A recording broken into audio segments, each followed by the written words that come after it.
আসসালামু আলাইকুম রহমাতুল্লাহ।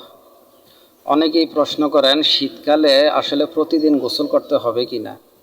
শীতকালে প্রতিদিন গোসল করতে হবে কি না সেটা নির্ভর করে একজন ব্যক্তির কর্ম এবং শারীরিক কন্ডিশনের উপরে।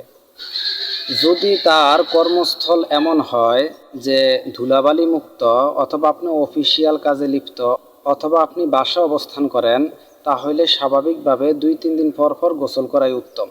শীতকালে প্রতিদিন গোসলের দ্বারা আপনার শরীরের উপকারী ব্যাকটেরিয়াগুলো মারা যাবে, স্বাভাবিক তৈলাক্ত ভাবটা চলে যাবে। তাই শীতকালে প্রতিদিন গোসল করা ঠিক না।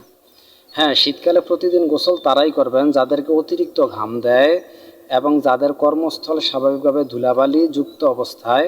সমস্ত ব্যক্তিগুলা প্রতিদিন গোসল করবেন, তাতে কোনো সমস্যা নেই। যাদের চর্মরোগ আছে, যাদের অ্যালার্জির সমস্যা আছে, নখের সমস্যা আছে, তারা প্রতিদিন গোসল থেকে বিরত থাকবেন।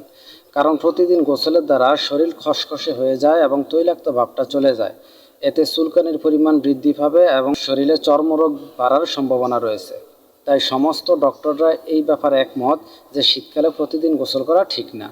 আমরা স্বাভাবিকভাবে দেখি প্রচুর ঠান্ডা পানিতে অনেকে গোসল করেন, অথবা অনেকে গরম পানি দিয়ে গোসল করেন। উভয়টাই নিন্দনীয়, যে বেশি ঠান্ডাও না বেশি গরমও না, স্বাভাবিক ঠান্ডা পানি, ওই স্বাভাবিক পানিতে গোসল করা উত্তম। আর শীতকালে 5 থেকে 10 মিনিটের মধ্যে গোসল সেরে নেবেন, অতিরিক্ত সময় ব্যয় করা যাবে না।